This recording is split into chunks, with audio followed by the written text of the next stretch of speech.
नमस्कार मेरे प्यारे भाइयों, मैं हूं श्याम और आप सुन रहे हैं हॉरर कहानी, वो भी मेरी जुबानी। दोस्तों, आज का हॉरर पॉडकास्ट एक ऐसे शख्स की है जिसका नाम विवेक है। तो चलिए अब ये कहानी विवेक जी के नज़रिए से सुनते हैं।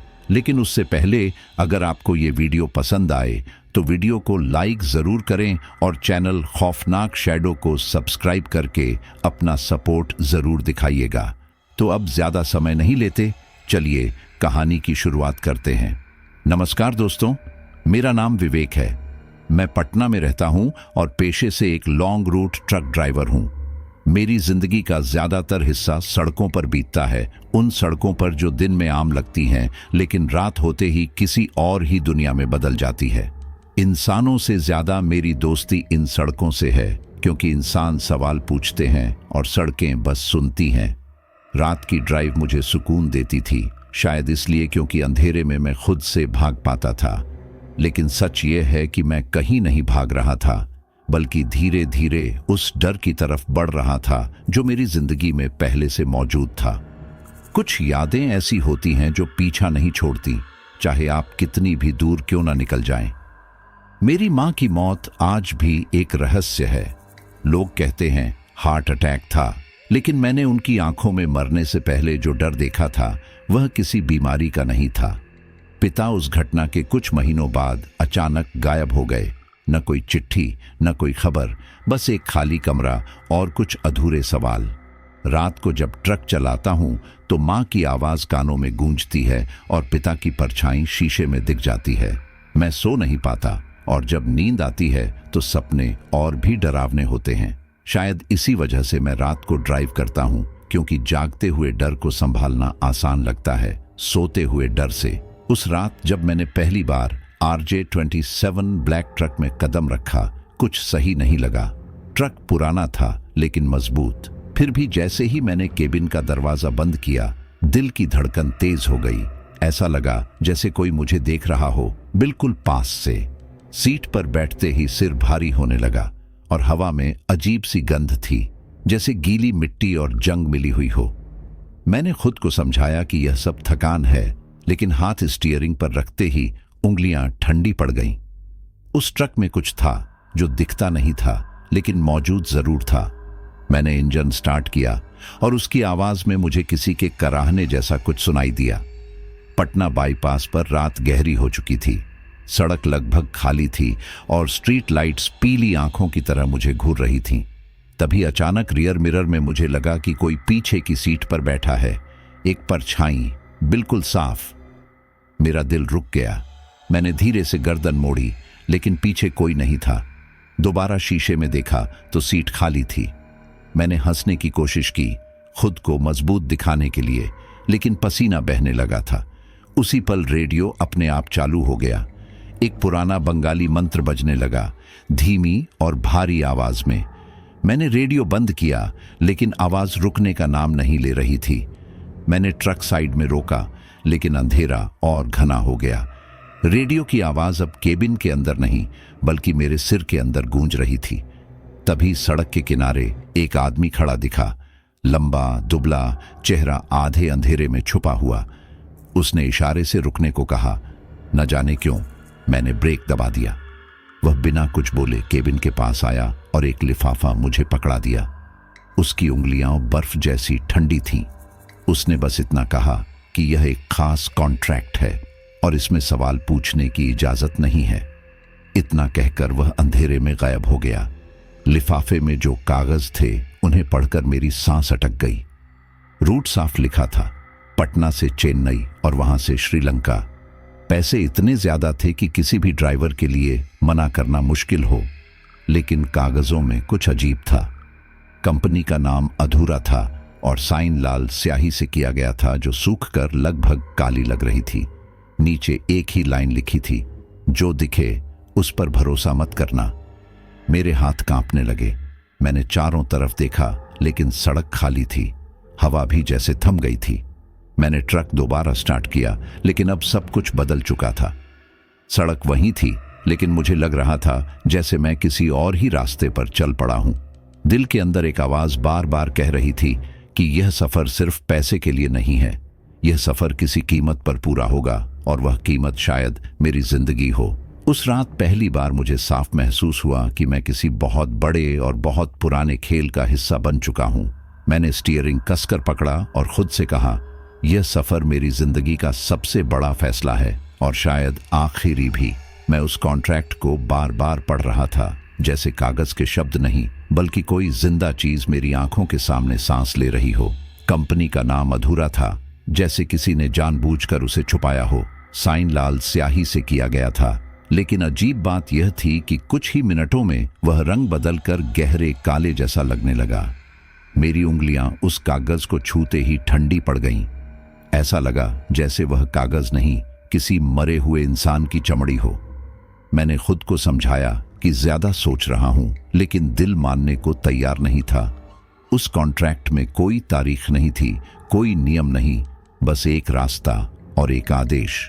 जितनी देर मैं उसे देखता रहा, उतनी देर मेरे भीतर एक अजीब बेचैनी बढ़ती रही, जैसे कुछ मुझे अंदर से घूर रहा हो। सुबह होते ही ट्रक में सामान लोड किया जाने लगा। बड़े बड़े क्रेट्स, लोहे से बंधे हुए, बहुत भारी। मजदूर पसीने से तर थे, लेकिन कोई सवाल नहीं पूछ रहा था। जैसे ही आखिरी क्रेट रखा गया, ट्रक थोड़ा झुका और उसी पल अंदर से कुछ हिलने की आवाज आई। मैंने सोचा शायद वजन बराबर बैठ रहा होगा, लेकिन आवाज दोबारा आई, इस बार धीमी और खरोंच जैसी। मैंने मजदूरों से पूछा तो वे चुपचाप एक दूसरे की तरफ देखने लगे।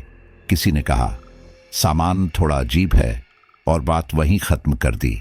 जब ट्रक का दरवाजा बंद हुआ तो ऐसा लगा जैसे किसी ने बहुत जोर से सांस छोड़ी हो। मैं स्टीयरिंग पर बैठा, लेकिन मेरे हाथ कांप रहे थे। उस रात जब मैं सोया तो पहली बार सपना आया। मैं खुद को समंदर के बीच पा रहा था। चारों तरफ सिर्फ काला पानी और ऊपर भारी आसमान। मेरा ट्रक धीरे धीरे पानी में डूब रहा था, लेकिन हैरानी की बात यह थी कि इंजन बंद नहीं हो रहा था। पानी के अंदर भी ट्रक चल रहा था, हेडलाइट्स जल रही थीं और मैं स्टीयरिंग पकड़े बैठा था। पानी मेरी छाती तक आ चुका था, सांस लेना मुश्किल हो रहा था, लेकिन ट्रक रुकने का नाम नहीं ले रहा था। तभी मैंने देखा कि ड्राइवर सीट पर मैं अकेला नहीं हूं, कोई और भी था जिसकी शक्ल मैं साफ नहीं देख पा रहा था। मेरी आंख खुली तो पूरा शरीर पसीने से भीगा हुआ था और दिल इतनी तेज धड़क रहा था जैसे अभी भी डूब रहा हूं।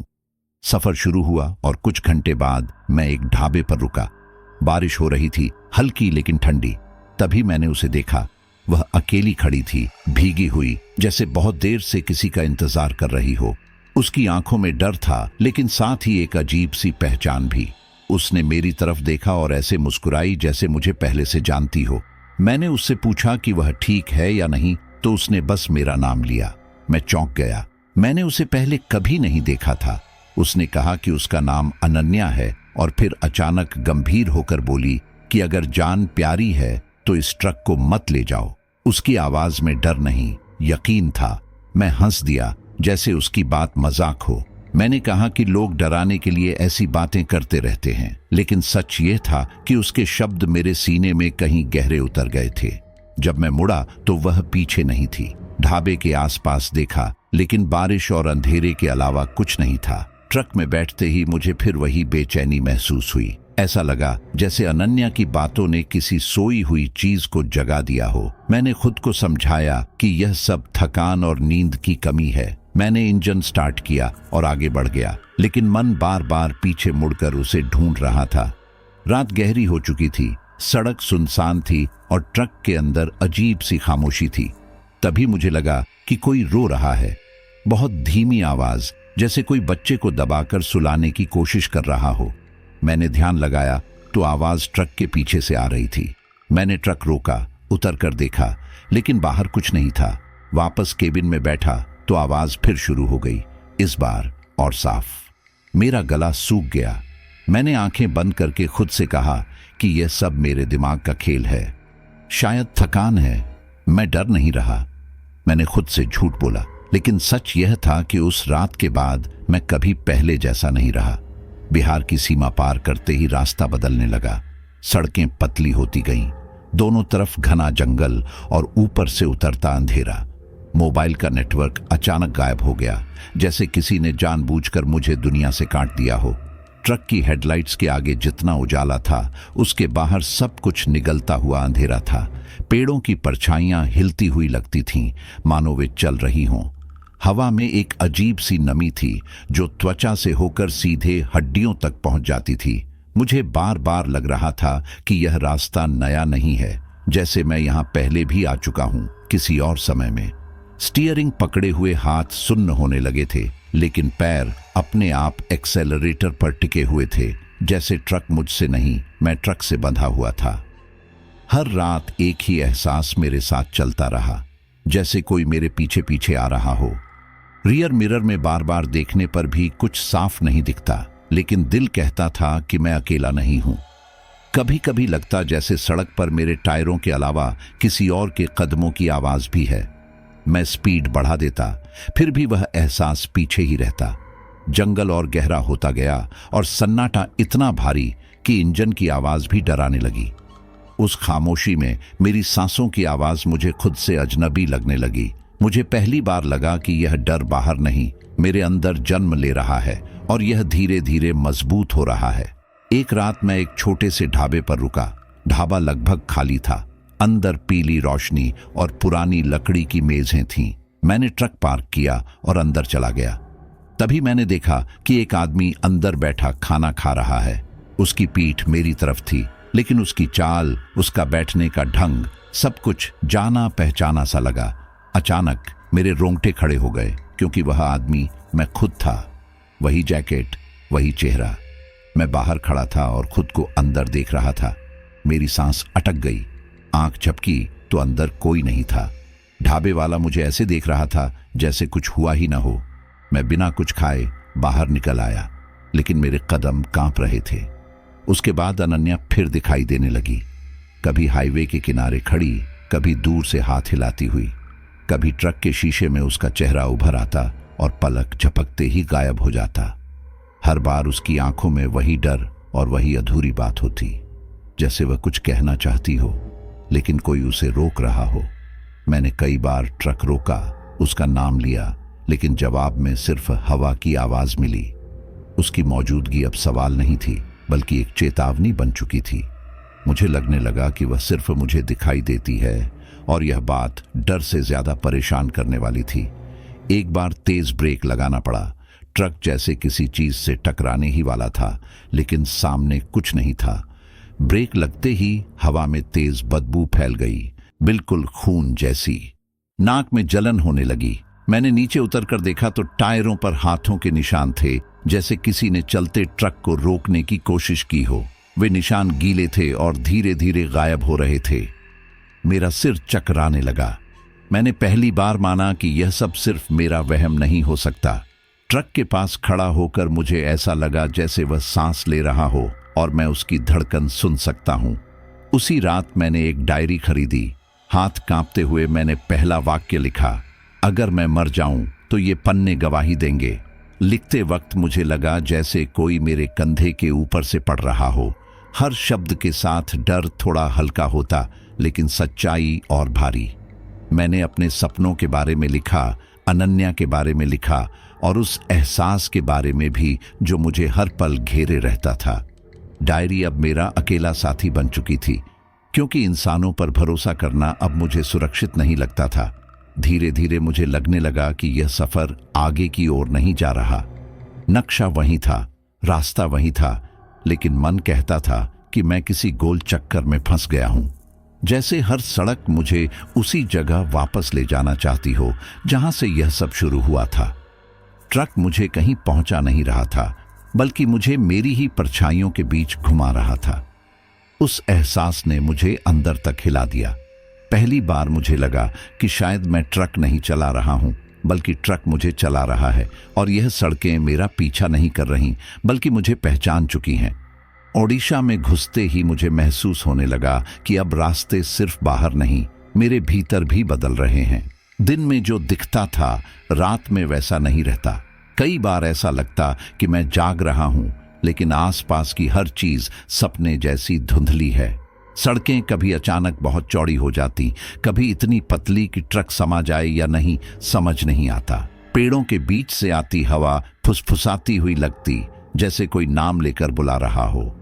कई बार मैं खुद को चिकोटी काट कर देखता कि मैं सच में होश में हूं या नहीं, लेकिन दर्द भी अब भरोसेमंद नहीं रहा था। मुझे लगने लगा था कि सपने और हकीकत के बीच की रेखा धीरे धीरे मिट रही है और मैं उस धुंध में फंसता जा रहा हूं। एक शाम मैंने तय किया कि अब और नहीं।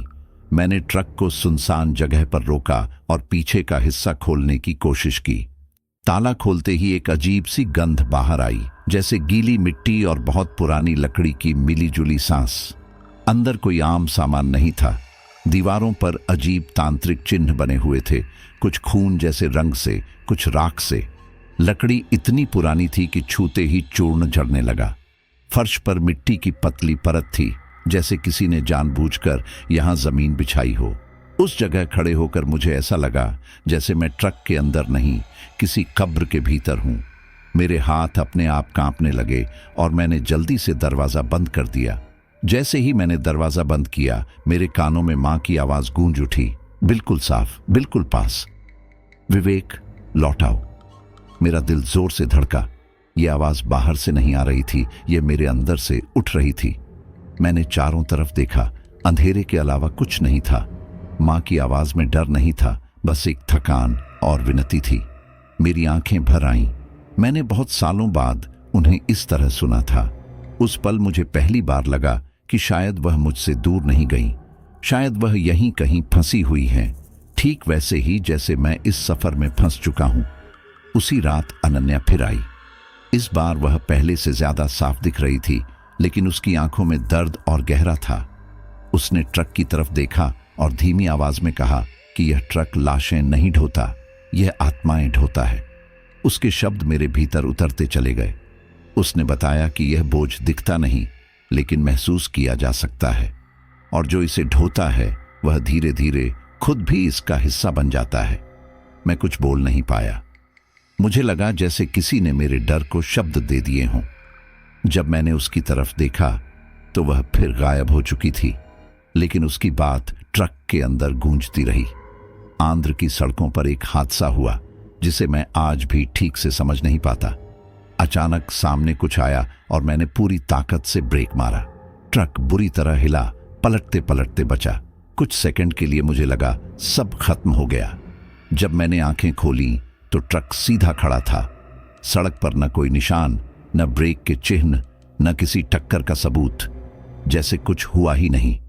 लेकिन मेरे दिल की धड़कन और कांपते हाथ बता रहे थे कि यह सिर्फ भ्रम नहीं था। उस पल मुझे यकीन हो गया कि यह सफर अब सामान्य नहीं रहा।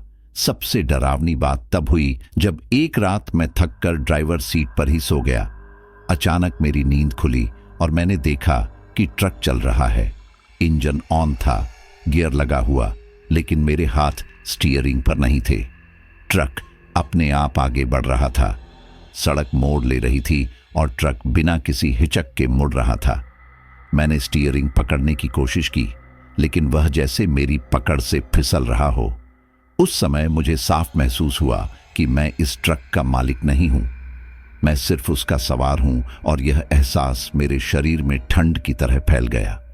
उसी रात मैंने पहली बार खुद से सच कहा। मैंने आईने में अपनी आंखों में देखा और माना कि मैं डर रहा हूं।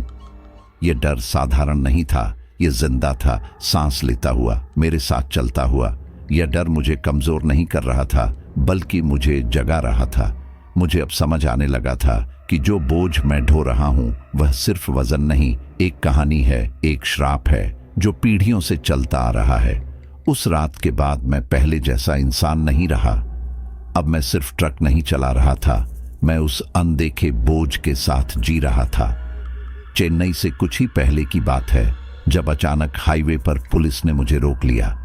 रात का वक्त था, लेकिन उनकी टॉर्च की रोशनी में उनके चेहरे साफ दिख रहे थे, और उन चेहरों पर सवाल नहीं, डर था। उन्होंने मुझसे कागज मांगे। जैसे ही मैंने कॉन्ट्रैक्ट और ट्रक के दस्तावेज दिए, उनमें से एक पुलिस वाले के हाथ कांपने लगे।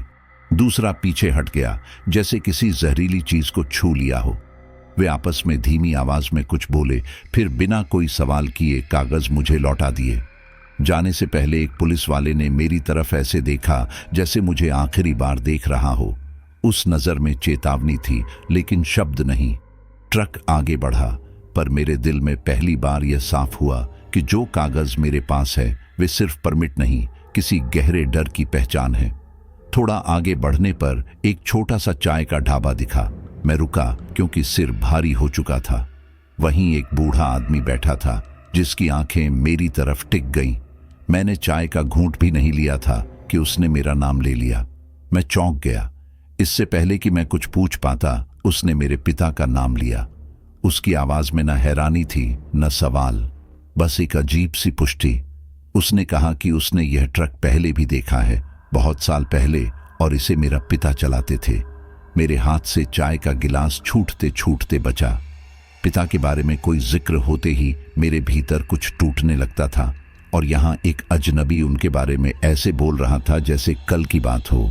उस बूढ़े ने बताया कि मेरे पिता भी इसी रास्ते पर गए थे और तब भी यही ट्रक था। उसने कहा कि यह ट्रक एक नहीं, कई जिंदगियां देख चुका है और हर बार ड्राइवर बदल जाता है, लेकिन बोझ वही रहता है। उसकी बातों में कोई कहानीपन नहीं था, बल्कि एक थकी हुई सच्चाई थी।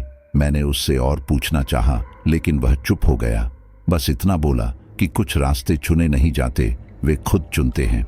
जब मैं पलटा तो वह बूढ़ा वहां नहीं था। ढाबे वाला बोला कि यहाँ कोई बूढ़ा आदमी नहीं बैठा था। उस पल मुझे लगा कि अतीत खुद मुझसे मिलने आया था और जवाब दिए बिना लौट गया। उसी रात अनन्या फिर आई। इस बार उसकी आंखों में डर से ज्यादा उदासी थी। उसने श्रीलंका का नाम लिया और उसकी आवाज भर आई। उसने बताया कि वहां उसे बलि के लिए चुना गया था, किसी ऐसे कर्म के लिए जिसे उसने किया ही नहीं था। उसका प्रेम अधूरा रह गया, क्योंकि जिस इंसान से वह प्यार करती थी वही उसे उस जगह तक ले गया जहां उसकी आत्मा बंध गई। वह बोलते बोलते रुक जाती थी, जैसे यादें उसे अंदर से काट रही हों। मुझे पहली बार समझ आया कि अनन्या सिर्फ चेतावनी नहीं, एक जख्म है जो इस ट्रक से बंधा हुआ है। उसकी कहानी सुनकर मेरे भीतर एक अजीब जुड़ाव पैदा हुआ, जैसे हमारा दर्द एक ही धागे से बंधा हो। उस रात नींद मुझसे दूर रही। मैंने ठान लिया कि अब मैं इस ट्रक के हर कोने को देखूंगा। मैंने पीछे का हिस्सा फिर से खोला, लेकिन इस बार ध्यान से। एक जगह लकड़ी थोड़ी ढीली लगी। उसे हटाने पर एक छुपा हुआ चैम्बर दिखाई दिया, जैसे किसी ने जानबूझकर उसे दुनिया से छुपाया हो। अंदर अंधेरा था, लेकिन टॉर्च की रोशनी में जो दिखा उसने मेरी सांसें रोक दी। वहां हड्डियां थीं, बहुत पुरानी, और उनके पास एक जाना पहचाना कंगन पड़ा था। वही कंगन जो मेरी माँ हमेशा पहनती थी। मेरे घुटने जवाब दे गए और मैं वहीं बैठ गया। मैंने कांपते हाथों से वहां रखी एक पुरानी तस्वीर उठाई। तस्वीर में एक छोटा बच्चा था, मैं खुद, और पीछे वही ट्रक। तस्वीर के पीछे तारीख लिखी थी, उस दिन से बहुत पहले की, जब मैं पैदा भी नहीं हुआ था। उस पल सब कुछ जैसे एक साथ समझ आने लगा। माँ की मौत, पिता का गायब होना, यह ट्रक, यह सफर, सब एक ही कहानी के हिस्से थे। मैं किसी संयोग का हिस्सा नहीं था। मुझे यहां लाया गया था, बहुत पहले से तय रास्ते पर। मेरी जिंदगी एक दिन में नहीं, पीढ़ियों में लिखी गई थी। मैं ट्रक के बाहर आकर देर तक अंधेरे में खड़ा रहा। हवा में नमक की हल्की सी गंध थी, जैसे समंदर पास हो। मेरे भीतर डर अब चीख नहीं रहा था, वह शांत हो गया था। और वही सबसे ज्यादा डरावना था, क्योंकि अब मैं भाग नहीं सकता था। मैं समझ चुका था कि यह सफर मैंने चुना नहीं था। यह सफर मुझ तक आया था, मेरे नाम, मेरे खून, मेरी पहचान के साथ। और अब चाहे आगे जो हो, मैं इससे अलग नहीं हो सकता था। चेन्नई में घुसते ही मुझे लगा जैसे शहर ने मुझे पहचान लिया हो और नापसंद कर लिया हो। सड़कें चौड़ी थीं, रोशनी तेज थी, लोग थे, लेकिन फिर भी हर गली भारी लग रही थी। हवा में नमी थी, पर उसके साथ एक अजीब सा बोझ भी, जो सांसों के साथ अंदर जा रहा था। ट्रक चलाते हुए मुझे बार बार ऐसा लगता कि शहर मुझे घूर रहा है। यहां तक कि ट्रैफिक के शोर में भी एक सन्नाटा छुपा हुआ था। मैं कई शहरों से गुजरा था, लेकिन चेन्नई में कुछ अलग था। यहाँ डर छुपा नहीं था, खुलकर सामने खड़ा था। जैसे सड़कें यहीं खत्म नहीं हो रही, बल्कि किसी और ही दिशा में मुड़ने वाली हो, ऐसी दिशा में जहां इंसान का बस नहीं चलता। पोर्ट के पास ट्रक खड़ा करते ही अजीब सा कंपन शुरू हो गया। पहले मुझे लगा इंजन की वजह से होगा, लेकिन इंजन बंद करने के बाद भी वह कंपन बना रहा।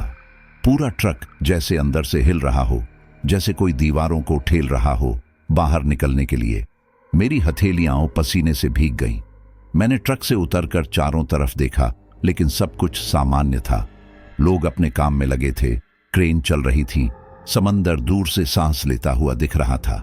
लेकिन मेरा ट्रक अलग था। उसके पास खड़े होकर मुझे ऐसा लगा जैसे मैं किसी बड़े पिंजरे के बाहर खड़ा हूं और अंदर कुछ ऐसा है जो अब और बंद नहीं रहना चाहता। पोर्ट अथॉरिटी के लोग आए, लेकिन जैसे ही उन्होंने ट्रक का नंबर देखा, उनके चेहरे बदल गए।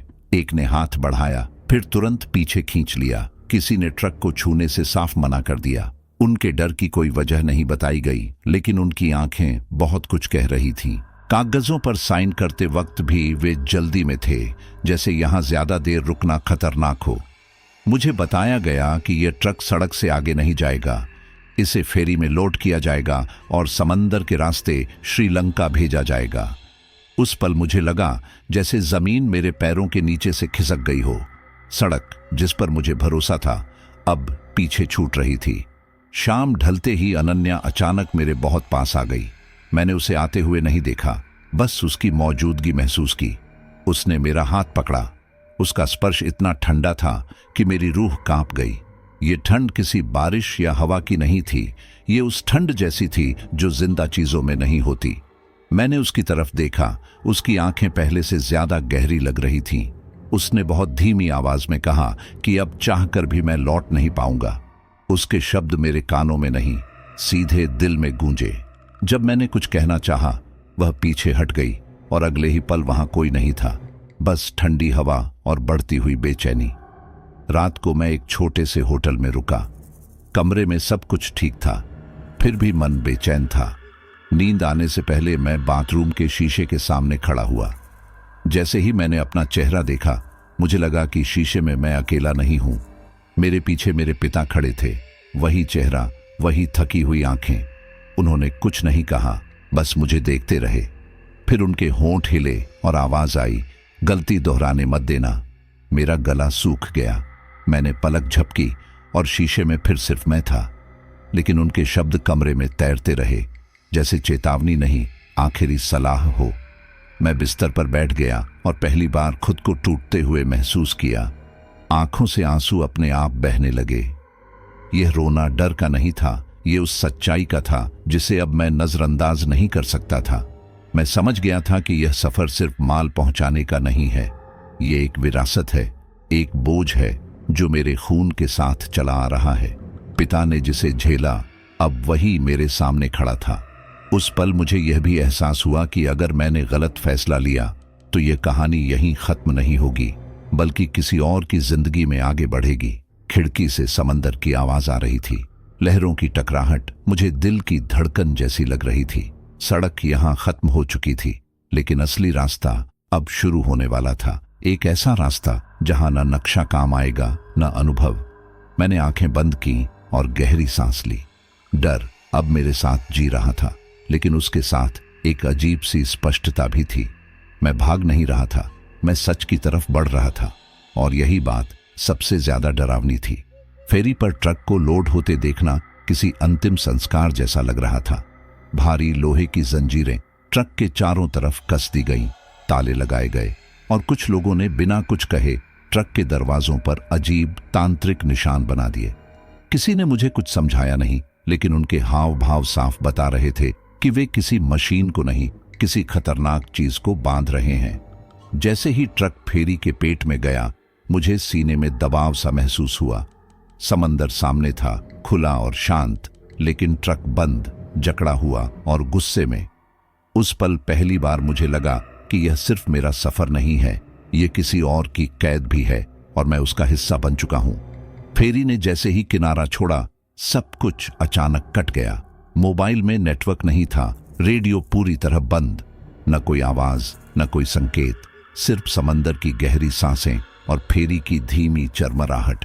रात होते होते यह सन्नाटा और भारी हो गया, केबिन में बैठा मैं खुद को बहुत छोटा महसूस कर रहा था, जैसे किसी बड़े अंधेरे के अंदर बंद कर दिया गया हो। बाहर पानी था, ऊपर आसमान और बीच में मैं। ट्रक नीचे था, लेकिन उसकी मौजूदगी मुझे लगातार महसूस हो रही थी।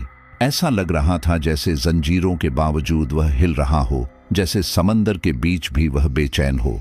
रात के बीच अचानक एक आवाज आई, पहले बहुत हल्की, जैसे कोई नाखून से दीवार कुरेद रहा हो। फिर वह आवाज तेज होती गई, खरोंचने की, रगड़ने की। वह ट्रक के अंदर से आ रही थी। मेरे शरीर में सिहरन दौड़ गई। कुछ देर बाद उस आवाज में चीख घुल गई, बिल्कुल वैसी जैसे किसी को जिंदा दफन कर दिया गया हो और वह बाहर निकलने की कोशिश कर रहा हो। मैंने कान बंद कर लिए, लेकिन आवाज बंद नहीं हुई। वह आवाज बाहर नहीं, मेरे सिर के अंदर गूंज रही थी। उस पल मुझे लगा कि अगर यह आवाज और देर चली तो मेरा दिमाग टूट जाएगा। मुझे नींद नहीं आई, या शायद नींद आई, लेकिन वैसी नहीं जैसी इंसानों को आती है। मुझे लगा जैसे सपने मुझे देखने आ रहे हों। मैंने देखा कि मैं समंदर के नीचे हूं, चारों तरफ पानी, अंधेरा और मेरे सामने कई ट्रक, सब एक जैसे, सब जंग लगे हुए, और हर ट्रक की ड्राइवर सीट पर मैं ही बैठा हूं। हर चेहरा मेरा था, लेकिन आंखों में अलग अलग डर। ट्रक पानी के नीचे भी चल रहे थे और मैं उन सब में फंसा हुआ था। अचानक एक एक करके वे ट्रक डूबने लगे और हर बार मेरा ही चेहरा पानी में गायब हो जाता। मेरी सांस टूट गई और मैं हड़बड़ाकर उठ बैठा। उसी अंधेरे में अनन्या मेरे पास आई। इस बार वह भागती या गायब होती हुई नहीं थी, वह शांत थी, थकी हुई। उसने बताया कि वह पूरी इंसान नहीं है, वह आधी आत्मा है और आधी याद। एक ऐसा हिस्सा जो मर चुका है और एक ऐसा जो कभी जी ही नहीं पाया। उसकी आवाज में शिकायत नहीं थी, बस सच्चाई थी। उसने कहा कि यही वजह है कि वह हर जगह नहीं दिखती, सिर्फ उन्हीं को दिखती है जो इस ट्रक से जुड़े हैं। उसकी बात सुनकर मुझे लगा जैसे किसी ने मेरी रीढ़ से डर निकालकर सामने रख दिया हो। हम बहुत देर तक चुप बैठे रहे। फिर उसने मेरा हाथ पकड़ा। इस बार उसका हाथ ठंडा नहीं लगा, बस खाली सा। उस पल मुझे समझ आया कि मैं उससे प्यार करने लगा हूं। यह प्यार सुकून नहीं दे रहा था, बल्कि और तोड़ रहा था। उसने कहा कि हम एक दूसरे के करीब आ सकते हैं, लेकिन साथ जिंदा नहीं रह सकते। उसकी बात में कोई भावुकता नहीं थी, जैसे वह यह सच्चाई बहुत पहले स्वीकार कर चुकी हो। मेरा दिल भारी हो गया। मैंने पहली बार चाहा कि यह सब झूठ हो, कि वह बस एक सपना हो, लेकिन उसका होना बहुत ज्यादा असली लग रहा था। फेरी समंदर के बीच आगे बढ़ती रही। बाहर सब कुछ शांत था। लहरें धीरे धीरे टकरा रही थीं, हवा हल्की थी, कोई तूफान नहीं, कोई हलचल नहीं, लेकिन मेरे अंदर सब कुछ उलटा पुलटा हो चुका था। डर, प्यार, सच्चाई सब एक साथ टकरा रहे थे। मैं समझ गया था कि यह सफर अब लौटने का नहीं है। समंदर जितना शांत था, मेरे भीतर उतना ही बड़ा तूफान उठ चुका था, और मुझे पता था कि यह तूफान किसी को डुबोए बिना नहीं रुकेगा। श्रीलंका की जमीन पर कदम रखते ही मुझे लगा जैसे डर ने अपना रंग बदल लिया हो। यहाँ का अंधेरा भारत जैसा नहीं था, यह ज्यादा गाढ़ा और ज्यादा पुराना था। हवा भारी थी, सांस लेने पर सीने में दबाव महसूस होता था। चारों तरफ जंगल थे, लेकिन वे शांत नहीं थे। पत्तों की सरसराहट फुसफुसाहट जैसी लगती थी, जैसे कोई भाषा बोल रहे हों, जिसे मैं समझ नहीं पा रहा था, लेकिन मेरा शरीर समझ रहा था। ट्रक जैसे ही आगे बढ़ा, मुझे लगा कि यह रास्ता नहीं, कोई अनुष्ठान है जिसमें हर कदम सोच समझ कर रखा जाता है। यहाँ डर अचानक नहीं आता, वह धीरे धीरे अंदर उतरता है, बिल्कुल जहर की तरह।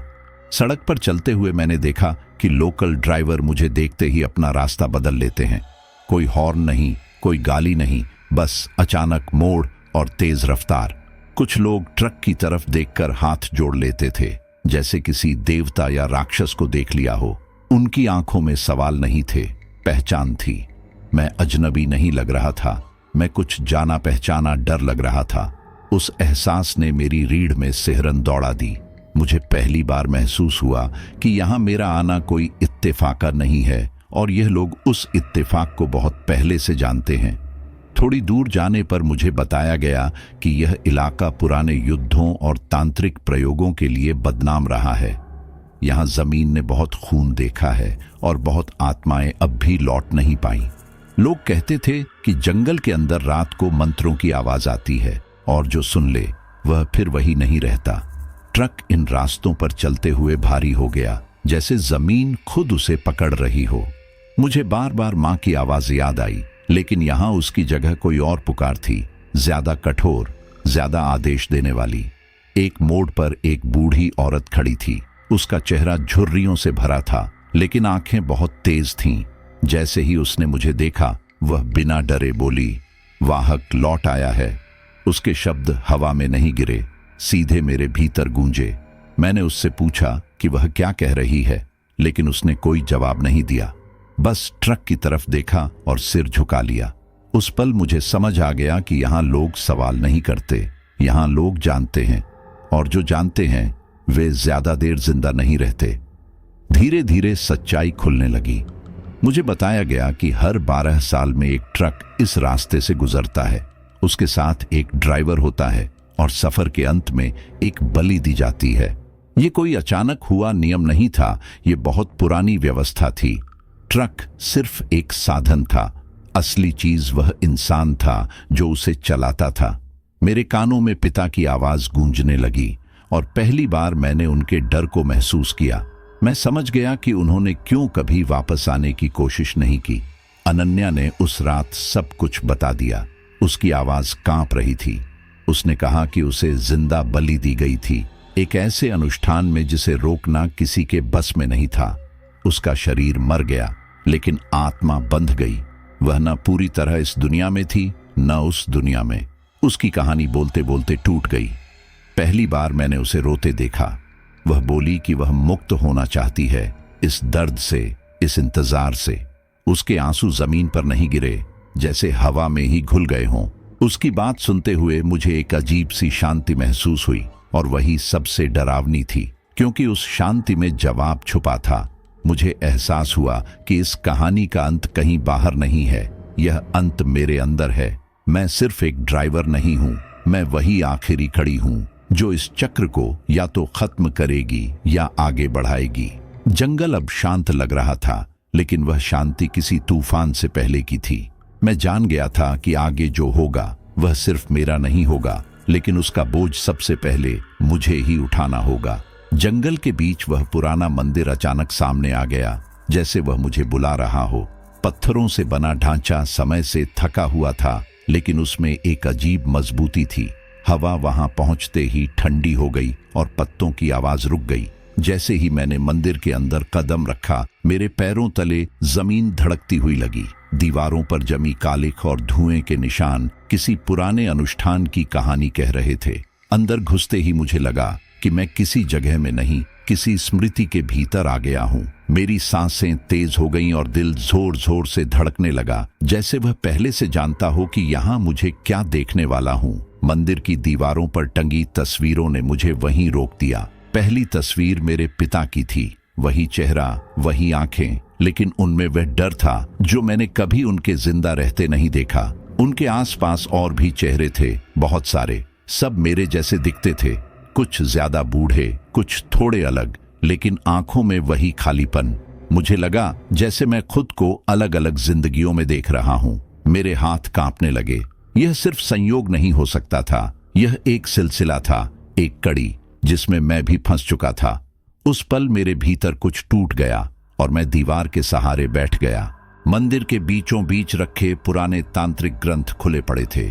उनके पन्ने पीले पड़ चुके थे, लेकिन शब्द आज भी जिंदा थे। एक पंक्ति बार बार मेरी आंखों के सामने आ रही थी, वाहक का खून आत्माओं को बांधता है। शब्द पढ़ते ही मेरे शरीर में ठंड दौड़ गई। इसका मतलब साफ था, यह ट्रक, यह रास्ता, यह अनुष्ठान, सबका केंद्र इंसान का खून था। मुझे पहली बार समझ आया कि मैं सिर्फ एक ड्राइवर नहीं, एक कुंजी हूं। जिस दिन यह खून बहेगा, उसी दिन यह चक्र पूरा होगा। उस एहसास ने मेरी रीढ़ तोड़ दी। तभी मुझे वह सच्चाई बताई गई जिसने मुझे अंदर से खत्म कर दिया। मेरी माँ ने मुझे बचाने की कोशिश की थी। जब पिता इस रास्ते पर फंसे, माँ ने मुझे इस विरासत से दूर रखने की कोशिश की। उन्होंने तांत्रिकों के खिलाफ खड़े होने की हिम्मत की और उसी की सजा उन्हें मिली। उनकी मौत कोई बीमारी नहीं थी, वह एक बलि थी। ताकि मैं कुछ साल और जिंदा रह सकूं। यह जानकर मेरे सीने में जैसे कोई भारी पत्थर रख दिया गया हो। मेरी आंखों के सामने मां का चेहरा घूमने लगा और पहली बार मुझे उनके डर का कारण समझ आया। मंदिर के बाहर खड़ा ट्रक अब मुझे मशीन नहीं लग रहा था। उसके भीतर से धड़कन की आवाज आ रही थी, जैसे किसी का दिल तेज चल रहा हो। हवा के साथ उसकी सांसें महसूस हो रही थीं और हर पल उसमें एक दबा हुआ क्रोध उभर रहा था। हेडलाइट्स बिना चालू किए जल बुझ रही थीं। मुझे लगा जैसे वह मुझे देख रहा हो, मुझे पहचान रहा हो। यह एहसास डरावना था, लेकिन अजीब तरह से परिचित भी, जैसे यह ट्रक मेरा ही एक हिस्सा हो, जिसे अब मैंने पहचान लिया हो। अनन्या मेरे पास आई और उसकी आंखों में इस बार कोई पर्दा नहीं था। उसने आखिरी सच बताया, अगर मैं मर जाऊंगा तो वह मुक्त हो जाएगी, अगर मैं जिंदा रहा तो वह हमेशा के लिए यहीं फंसी रहेगी। उसके शब्द सीधे मेरे दिल में उतर गए। मैंने उसकी तरफ देखा और पहली बार महसूस किया कि मैं उसे खोने से डर रहा हूं। मेरे अंदर एक सवाल गूंज उठा, क्या प्यार का मतलब खुद को मिटाना है? उस सवाल का कोई आसान जवाब नहीं था और वही बात मुझे तोड़ रही थी। अचानक मंदिर के भीतर हवा तेज हो गई। दीवारों से आवाजें आने लगीं, फर्श के नीचे से कराहें उठीं। आत्माएं जाग चुकी थीं। किसी ने मुझे धक्का दिया, किसी ने मेरा नाम लिया। चारों तरफ साए घूम रहे थे। मैंने आंखें बंद की, लेकिन आवाजें और तेज हो गईं। मंदिर जैसे सांस ले रहा था और मैं उसके पेट में फंसा हुआ था। उस पल मुझे समझ आया कि अब पीछे हटने का कोई रास्ता नहीं है। जो फैसला होगा वह यहीं होगा, इसी जगह, इसी डर के बीच। मैं घुटनों के बल बैठ गया।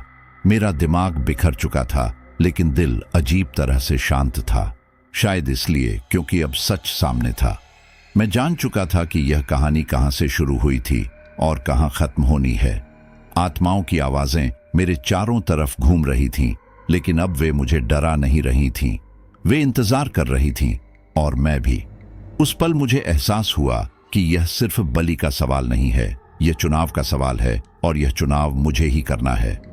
मंदिर के भीतर हवा अचानक और भारी हो गई। ट्रक की दिशा से अजीब सी हलचल सुनाई देने लगी। मैंने देखा कि उसके चारों तरफ धुंधली आकृतियां उभर रही हैं। वे आत्माएं थीं जिनका बोझ अब तक ट्रक ढोता आया था। वे एक एक करके बाहर निकल रही थीं, जैसे पिंजरा खुल गया हो। किसी का चेहरा अधूरा था, किसी की आंखें खाली और किसी की चीख बिना आवाज के थी। वे मुझे घूर रही थीं, मुझसे कुछ मांग रही थीं। उस पल मुझे समझ आ गया कि यह सिर्फ डर का खेल नहीं था, ये हिसाब का वक्त था। जो रुका हुआ था वह अब पूरा होने वाला था, और उसकी कीमत कोई न कोई चुकाने वाला था। तभी तांत्रिक अनुष्ठान शुरू हुआ। आग जलाई गई, जिसकी लपटें आसमान को छूने लगीं। मंत्र गूंजने लगे, एक ऐसी भाषा में जिसे मैं समझ नहीं पा रहा था, लेकिन मेरा शरीर हर शब्द पर कांप रहा था। जमीन पर खून की रेखाएं खींची गईं, और हर रेखा जैसे किसी पुराने समझौते की याद दिला रही थी। हवा में जलती लकड़ी और खून की मिली जुली गंध भर गई। मुझे लगा जैसे मंदिर की दीवारें भी इन मंत्रों के साथ धड़क रही हों। ये सब देखकर मेरे भीतर डर नहीं, बल्कि एक अजीब सी स्पष्टता आ गई। अब कोई भ्रम नहीं बचा था, अब सिर्फ फैसला बाकी था। अनन्या मेरे सामने आई। इस बार वह धुंधली नहीं थी, वह पूरी तरह साफ थी, जैसे पहली बार सही मायनों में मौजूद हो। उसने मुझे गले लगाया। पहली बार उसका शरीर ठंडा नहीं था, बल्कि गर्म था, इंसानों जैसा। उस स्पर्श में दर्द भी था और सुकून भी। मैंने उसकी सांसें महसूस की और मुझे एहसास हुआ कि यह शायद हमारा पहला और आखिरी पल है। उसने कुछ नहीं कहा, लेकिन उसकी आंखों में सब लिखा था। वह आजाद होना चाहती थी, और वह जानती थी कि उसकी आजादी की कीमत क्या है। उस पल मेरा दिल टूट भी रहा था और मजबूत भी हो रहा था। मेरे सामने दो रास्ते साफ थे। एक रास्ता मुझे खुद को मिटाने की ओर ले जाता था, जहां मेरा खून इस चक्र को पूरा कर देता। दूसरा रास्ता उस ट्रक को खत्म करने का था, जो इस सब का केंद्र था। दोनों ही रास्तों में कुछ न कुछ खोना तय था। अगर मैं मरता तो अनन्या मुक्त हो जाती। अगर मैं ट्रक को समंदर में ले जाता तो शायद यह चक्र टूट जाता, लेकिन उसकी कोई गारंटी नहीं थी। मेरे भीतर सवाल नहीं बचे थे, सिर्फ एक भारी चुप्पी थी। मैंने पहली बार महसूस किया कि डर अब मेरा मालिक नहीं रहा। अब मैं उसे देख पा रहा था, समझ पा रहा था। मैं ट्रक की तरफ बढ़ा। उसके पास पहुंचते ही इंजन अपने आप चालू हो गया। कोई चाबी नहीं, कोई कोशिश नहीं, जैसे वह मेरा इंतजार कर रहा हो। मैंने ड्राइवर सीट पर बैठते ही स्टीयरिंग पकड़ा और अजीब बात यह थी कि मेरे हाथ अब नहीं कांप रहे थे। दिल शांत था। मैंने आईने में देखा तो मुझे अपना चेहरा थोड़ा बदला हुआ लगा, जैसे मैं वही नहीं रहा जो इस सफर की शुरुआत में था। ट्रक की धड़कन अब मेरी धड़कन से मिल रही थी। मुझे लगा जैसे हम दोनों एक ही सांस ले रहे हों। तभी मुझे उसकी आवाज सुनाई दी। यह कानों से नहीं, सीधे मेरे भीतर गूंजी। उसने कहा कि अब मैं ही वह हूं, अब मैं और ट्रक अलग नहीं हैं। उस आवाज में कोई धमकी नहीं थी, बस एक सच्चाई थी। मुझे एहसास हुआ कि इस सफर ने मुझे तोड़ा नहीं बल्कि गढ़ा है। मैं अब सिर्फ किसी कहानी का हिस्सा नहीं था, मैं उसका मोड़ बन चुका था। मेरे सामने रास्ता था और पीछे सब कुछ जल रहा था। मैंने गहरी सांस ली और एक्सेलरेटर पर पैर रखा। मैंने फैसला कर लिया था। उस पल मुझे साफ महसूस हुआ कि अब कहानी मुझे नहीं लिख रही थी, अब मैं कहानी लिख रहा था। डर, प्यार, बलिदान और सच सब एक ही लकीर में आ चुके थे। मैंने ट्रक को आगे बढ़ाया बिना पीछे देखे। जो होगा वह अब टाला नहीं जा सकता था। लेकिन पहली बार मुझे यह डर नहीं लगा, क्योंकि अब यह मेरा चुनाव था और यही बात इस पूरे सफर को पूरा कर रही थी। मैंने ट्रक को जंगल से बाहर मोड़ने की पूरी कोशिश की, लेकिन जैसे ही मैंने स्टीयरिंग घुमाया वह अपने आप दूसरी दिशा में मुड़ गया। मेरे हाथ स्टीयरिंग पर थे, फिर भी नियंत्रण मेरा नहीं था। ऐसा लगा जैसे किसी और की पकड़ मेरी पकड़ से ज्यादा मजबूत हो। पैडल दबाने या छोड़ने का कोई असर नहीं हो रहा था। ट्रक अब मेरे इशारों पर नहीं चल रहा था, वह खुद रास्ता चुन रहा था। सड़क संकरी होती गई, पेड़ पास आते गए और अंधेरा और गाढ़ा हो गया। मेरे अंदर घबराहट फैलने लगी, लेकिन उससे ज्यादा एक अजीब बेबसी थी। मैं ड्राइवर सीट पर बैठा था, फिर भी सिर्फ एक सवारी बन चुका था जिसे उसकी मंजिल नहीं बताई गई थी। कुछ देर बाद मुझे एहसास हुआ कि यह रास्ता जाना पहचाना है। यह समुद्र की ओर नहीं जा रहा था, बल्कि उस दिशा में बढ़ रहा था जहां मेरा बचपन बीता था, मेरे गांव की ओर। दिल जोर से धड़कने लगा। मैं उस रास्ते को भूलना चाहता था, लेकिन ट्रक हर मोड़ पर सही मुड़ रहा था, जैसे उसे सब याद हो। खेतों की परछाइयां दिखने लगी, पुराने पुल और सूखे पेड़ सामने आने लगे। यह सब बहुत पहले छूट चुका था, फिर भी आज वैसा ही था। मुझे समझ आने लगा कि ट्रक मुझे सिर्फ आगे नहीं ले जा रहा, वह मुझे पीछे खींच रहा है, उस जगह की ओर जहां से यह सब शुरू हुआ था। तभी सड़क के किनारे मुझे मां दिखी। वह खड़ी थी, बिल्कुल शांत। न उनकी आंखों में आंसू थे, न चेहरे पर डर। वह मुझे रोकने नहीं आई थी, बल्कि चेतावनी देने आई थी। ट्रक अपने आप धीमा हो गया। मां ने कहा कि यह ट्रक सिर्फ आत्माएं नहीं ढोता, यह वंश ढोता है। उनके शब्द मेरे भीतर उतरते चले गए। उन्होंने बताया कि यह बोझ पीढ़ियों से चलता आ रहा है और हर बार एक बेटा इसे आगे बढ़ाता है। उनकी आवाज में दुख नहीं था, बस थकान थी, जैसे वह बहुत समय से यही कहने का इंतजार कर रही हो। मैं कुछ पूछ पाता उससे पहले वह हवा में घुल गई। उनकी बातों ने मेरे अंदर बंद पड़े दरवाजे खोल दिए। मुझे एहसास हुआ कि मेरे पिता अकेले नहीं थे। उनके पिता और उनसे पहले भी कोई न कोई इस ट्रक से जुड़ा रहा था। सब वाहक थे जिन्होंने यह बोझ उठाया और चुपचाप मिट गए। मेरी जिंदगी का हर सवाल अब एक ही जवाब में बदलने लगा। क्यों मैं चुना गया? क्यों मैं बचा रहा? क्यों यह ट्रक मुझे मिला? यह सब इत्तेफाक नहीं था, यह एक सिलसिला था जिसमें मेरा नाम पहले से लिखा जा चुका था। उस सच्चाई ने मेरे भीतर कुछ तोड़ दिया, लेकिन उसी के साथ कुछ मजबूत भी किया। मैंने पीछे देखा तो अनन्या कमजोर लग रही थी। उसकी परछाई हल्की हो रही थी, जैसे वह धीरे धीरे इस दुनिया से फिसल रही हो। उसकी आंखों में डर नहीं था, बल्कि एक अजीब सी शांति थी। उसने कुछ नहीं कहा, लेकिन मैं समझ गया कि उसका समय कम होता जा रहा है। हर मोड़ के साथ, हर किलोमीटर के साथ वह मुझसे दूर होती जा रही थी। उस पल मुझे साफ महसूस हुआ कि यह सफर सिर्फ मेरा नहीं है। मेरा हर फैसला किसी और की जिंदगी से जुड़ा हुआ है, और यही बात सबसे भारी थी। ट्रक की आवाज बदलने लगी। इंजन की गड़गड़ाहट में एक अजीब सी गुर्राहट थी, जैसे कोई जानवर जाग गया हो। सड़क अब और भी तंग हो गई थी।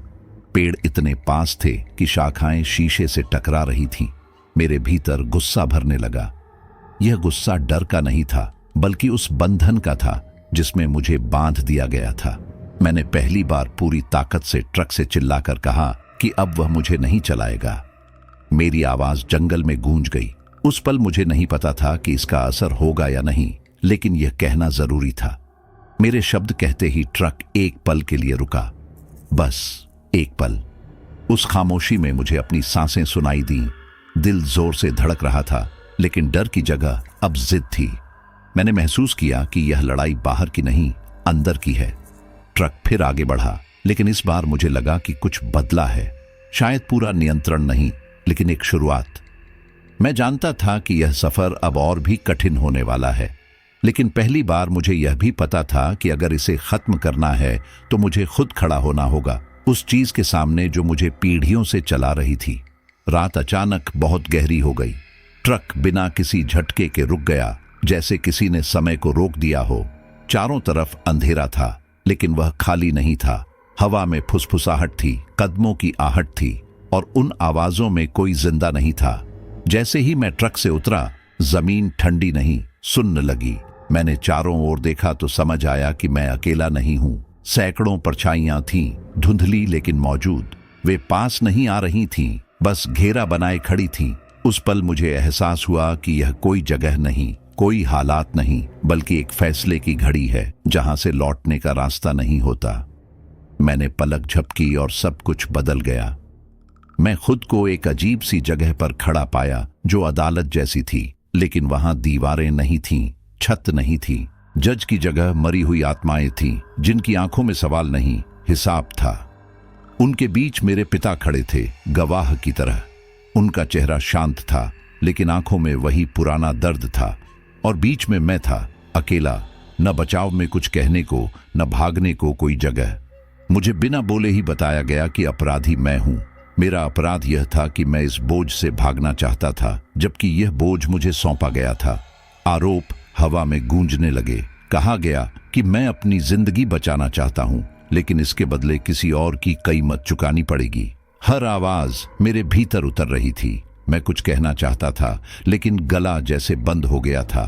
तभी मेरे पिता ने बोलना शुरू किया। उन्होंने कबूल किया कि उन्होंने यह बोझ जानबूझकर उठाया था, ताकि मैं इससे दूर रह सकूं। उन्होंने कहा कि हर पिता यही करता है, बेटे को बचाने की कोशिश, लेकिन समय ने उन्हें भी धोखा दिया। उनका सच सुनकर मुझे लगा जैसे किसी ने मेरे सीने के बीच हाथ डालकर सब कुछ बाहर निकाल लिया हो। उसी पल अनन्या सामने आई। इस बार वह परछाई नहीं थी, न अधूरी। वह पूरी तरह वहां थी, खून से सनी हुई, जख्मों के साथ, बिना किसी पर्दे के। उसके चेहरे पर दर्द था, लेकिन छुपा हुआ नहीं। वह सच था। उसकी आंखों में मैंने वही सवाल देखा जो मेरे भीतर उठ रहा था। उसका होना इस अदालत को और भी भारी बना रहा था, क्योंकि अब यह फैसला सिर्फ मेरे और ट्रक के बीच नहीं था, यह उसके जीवन और मेरी आत्मा के बीच खड़ा था। उसे देखकर मुझे पहली बार समझ आया कि अधूरा रह जाना कितना दर्दनाक होता है। फैसला सुनाया गया। कहा गया कि या तो मैं ट्रक के साथ खत्म हो जाऊं और यह चक्र पूरा कर दूं, या फिर किसी और को चुनूं, किसी नए वाहक को। यह विकल्प सुनते ही मेरे पैरों तले जमीन खिसक गई। मैं जानता था कि इसका मतलब क्या है। अगर मैं किसी और को चुनता हूं तो मैं वही बन जाऊंगा जिससे मैं नफरत करता आया हूं, एक ऐसा इंसान जो अपना बोझ किसी और पर डाल देता है। उस पल मुझे पहली बार खुद से डर लगा, अपने भीतर छुपी उस संभावना से। मैंने खुद से सवाल किया, बहुत धीमे लेकिन साफ, क्या मैं किसी और को यह नरक दूंगा? क्या मैं किसी और की जिंदगी इसी तरह जला दूंगा, सिर्फ अपनी आजादी के लिए? उस सवाल का जवाब मेरे भीतर कहीं बहुत गहराई में था। आत्माएं चुप थीं, पिता की नजर मुझ पर थी और अनन्या की आंखों में उम्मीद और डर दोनों थे। यह अदालत किसी सजा के लिए नहीं थी, यह मेरे इंसान होने की परीक्षा थी। और इस परीक्षा में कोई गवाह नहीं, कोई माफी नहीं, सिर्फ सच था। चारों तरफ की आवाजें धीरे धीरे कम होने लगीं। आत्माएं पीछे हटने लगीं, जैसे वे जवाब का इंतजार कर रही हों। अदालत धुंधली होने लगी, लेकिन सवाल अब भी साफ था।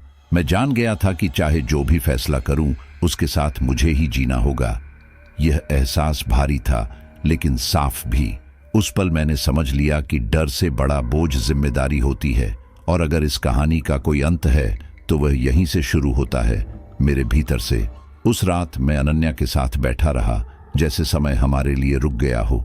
न डर था न सवाल। आसपास वही जंगल, वही अंधेरा, वही ट्रक, लेकिन मन में अजीब सी शांति थी। पहली बार मुझे लगा कि मैं भाग नहीं रहा हूं। हम दोनों चुप थे, लेकिन उस चुप्पी में सब कुछ कहा जा चुका था। उसकी मौजूदगी अब किसी रहस्य की तरह नहीं, बल्कि एक सच्चाई की तरह थी। मैंने उसके चेहरे को ध्यान से देखा, जैसे उसे याद कर लेना चाहता हूं। हवा ठंडी थी, लेकिन भीतर कुछ गर्म था जो अब तक कभी महसूस नहीं किया था। ये रात लंबी नहीं थी, लेकिन इसका वजन पूरी जिंदगी से ज्यादा भारी था। उसने मुझे बताया कि हमारी पहली मुलाकात से पहले ही उसे सब पता था। उसे पता था कि मैं कौन हूं, मैं क्यों चुना गया हूं, और यह सफर कहां जाकर रुकेगा। उसने कहा कि जब उसने मुझे पहली बार ढाबे पर देखा था, उसी पल उसे यकीन हो गया था कि अब कहानी अपने आखिरी मोड़ पर है। उसकी आवाज में कोई शिकायत नहीं थी, बस एक थकी हुई स्वीकारोक्ति थी। यह जानकर मेरे भीतर कुछ टूट गया। मैं समझ गया कि मैं जिसे संयोग समझ रहा था वह बहुत पुरानी योजना का हिस्सा था। उसका मुझसे जुड़ाव अचानक नहीं था, वह पहले से तय था, ठीक वैसे ही जैसे मेरा इस ट्रक से जुड़ना। अब यह रिश्ता सुकून नहीं देता था। यह प्रेम अब आराम नहीं, बलिदान मांग रहा था। मैं उसके साथ बैठा था, लेकिन मन के भीतर लगातार यह सवाल गूंज रहा था कि इसका अंत क्या होगा। उसने मेरी तरफ देखा और बहुत शांत आवाज में कहा कि अगर मैं बच गया तो वह हमेशा अधूरी रह जाएगी। उसके शब्दों में कोई भावुकता नहीं थी, बस सच्चाई थी। उस पल मुझे एहसास हुआ कि कभी कभी प्यार का मतलब साथ रहना नहीं होता, बल्कि किसी को पूरा करना होता है, चाहे उसकी कीमत खुद को खोना ही क्यों ना हो। मैंने उसकी आंखों में देखा और पहली बार बिना हिचक के कहा कि मैं उससे प्यार करता हूं। यह कहना आसान नहीं था, क्योंकि मुझे पता था कि यह शब्द किसी वादे की तरह नहीं, किसी विदाई की तरह हैं, लेकिन फिर भी यह कहना जरूरी था। उसने मुस्कुराने की कोशिश की, लेकिन उसकी आंखें नम हो गईं। उस एक पल में मैंने जितना महसूस किया, उतना शायद पूरी जिंदगी में नहीं किया था। डर, दर्द, चाहत और सच्चाई सब एक साथ मेरे भीतर समा गए। उस प्यार में कोई उम्मीद नहीं थी, फिर भी वह सबसे सच्चा था। अचानक ट्रक का हॉर्न बजने लगा, एक बार नहीं, बार बार, तेज, गुस्से में, जैसे कोई चेतावनी दे रहा हो। जंगल में उसकी आवाज दूर तक गूंजने लगी। आत्माओं की फुसफुसाहट फिर से तेज हो गई। हवा भारी होने लगी, जैसे संतुलन टूट रहा हो। मुझे लगा कि अब ज्यादा वक्त नहीं बचा है। ट्रक बेचैन था, आत्माएं गुस्से में थीं, और यह पूरी व्यवस्था मेरे फैसले का इंतजार कर रही थी। वह शांति जो कुछ देर पहले थी, अब खत्म हो चुकी थी। अब हर चीज मुझे जल्दी करने के लिए दबाव डाल रही थी। उसी दबाव में मेरे दिमाग में एक ख्याल आया, जो जितना खतरनाक था उतना ही साफ भी। अगर यह सब ट्रक से जुड़ा है, अगर वही केंद्र है, वही जड़ है, तो क्या होगा अगर ट्रक ही न रहे? अगर यह पिंजरा ही खत्म हो जाए, तो जो उसमें कैद है वह भी आजाद हो सकता है। यह सोचते ही मेरे भीतर डर और उम्मीद दोनों ने जन्म लिया। यह रास्ता आसान नहीं था, लेकिन शायद यही एकमात्र रास्ता था जिसमें किसी और को यह बोझ नहीं ढोना पड़ेगा। मैंने अनन्या की तरफ देखा। उसने कुछ नहीं कहा, लेकिन उसकी आंखों में समझ थी। शायद वह भी उसी रास्ते को देख रही थी जो मुझे दिखा था। उस पल मुझे एहसास हुआ कि यह फैसला सिर्फ मेरे लिए नहीं है, यह उन सब के लिए है जो इस चक्र में फंसे रहे हैं। प्रेम अब डर से बड़ा हो चुका था, और उसी प्रेम ने मुझे वह हिम्मत दी जो डर कभी नहीं दे पाया। मैं जानता था कि आगे क्या करना है, भले ही उसका अंजाम कुछ भी हो। मैंने ट्रक को समुद्र की ओर मोड़ दिया। अब कोई झिझक नहीं थी, कोई रुकावट नहीं। पैरों ने एक्सेलरेटर को जैसे पहचान लिया हो। रफ्तार बढ़ती जा रही थी और सड़क पीछे छूटती जा रही थी।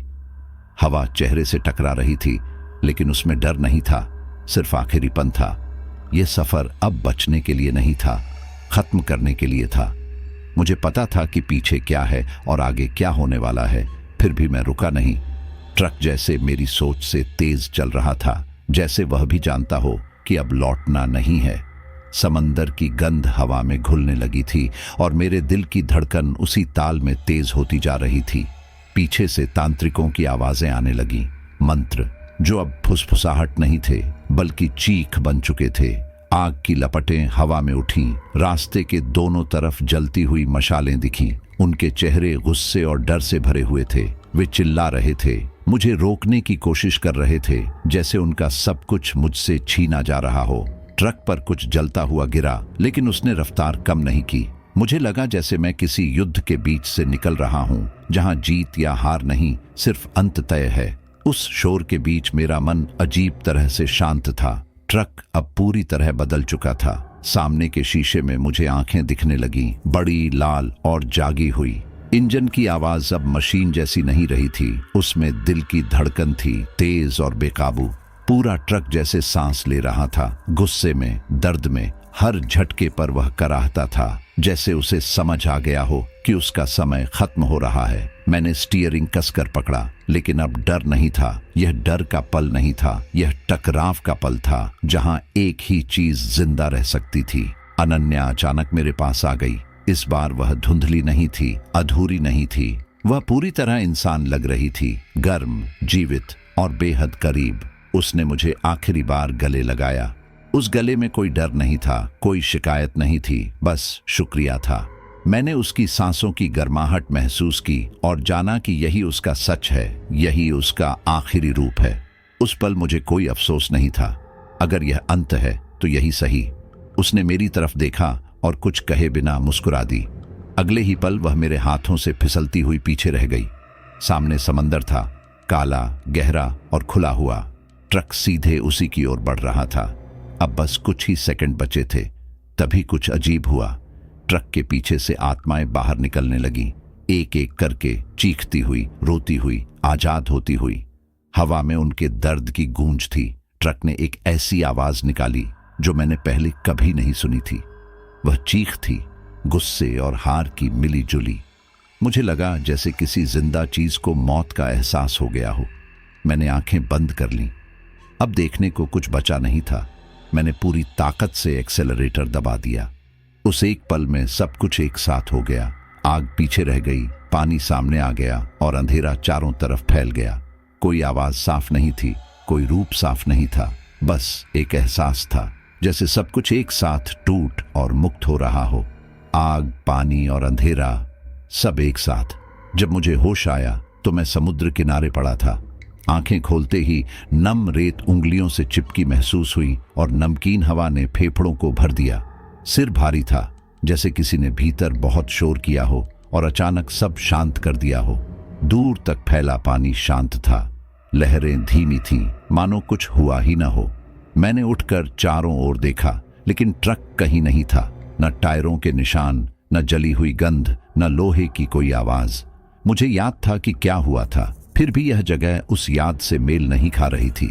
ऐसा लगा जैसे किसी ने समय को पीछे मोड़ दिया हो और सबूत मिटा दिए हों, बस एक इंसान को छोड़कर जो अभी भी उस रात को ढो रहा था। मैंने अनन्या को पुकारा, आवाज गले में ही टूट गई। वह कहीं नहीं थी। फिर भी हवा में एक हल्की सी खुशबू थी, वही जो उसके पास होने पर महसूस होती थी। वह खुशबू किसी याद की तरह नहीं, किसी वादे की तरह थी। मैंने आंखें बंद की तो उसका चेहरा नहीं, उसकी शांति दिखी। उस पल मुझे लगा कि शायद यही उसकी मुक्ति है, दिखना नहीं लेकिन होना। समुद्र की लहरों के साथ वह खुशबू आती जाती रही और मैं वहीं बैठा रहा, बिना ये तय किए कि रोना है या मुस्कुराना।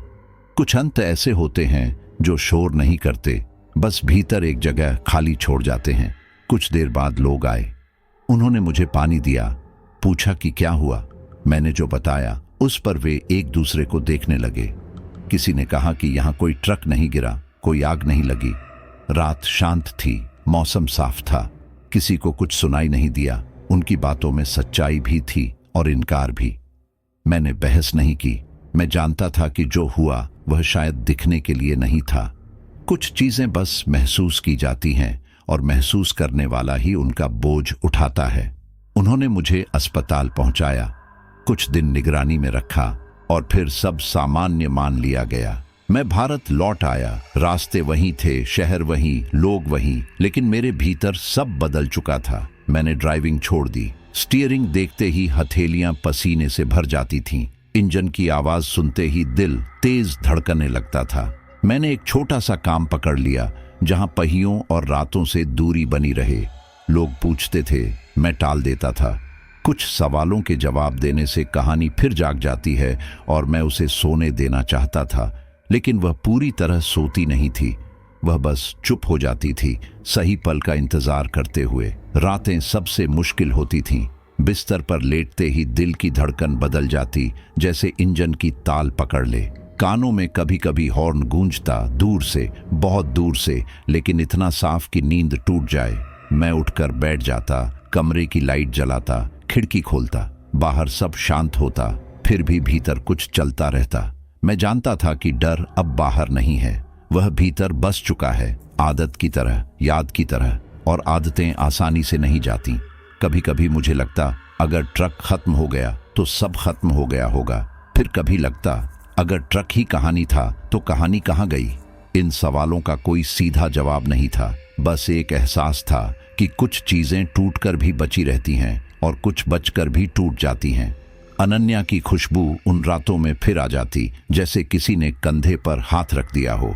न डर लगता, न सुकून मिलता, बस एक स्वीकारोक्ति होती, जो था वह पूरा हुआ और जो बचा वह मुझे जीना है। मैंने डायरी बंद कर दी, लेकिन लिखना बंद नहीं किया। कुछ बातें मन में ही लिखी जाती हैं, कुछ सफर खत्म होकर भी चलते रहते हैं। मैं अब पहियों के पीछे नहीं बैठता, लेकिन रास्ते मेरे भीतर चलते रहते हैं। शायद यही कीमत है, मुक्ति की भी और याद की भी। और जब नींद आने से पहले आखिरी ख्याल उभरता है तो मैं उसे रोकता नहीं, क्योंकि कुछ ख्यालों से भागना उन्हें और तेज कर देता है। मैं बच गया, लेकिन हर रात जब आंख बंद करता हूं मुझे लगता है कहीं ना कहीं कोई ट्रक मुझे चला रहा है।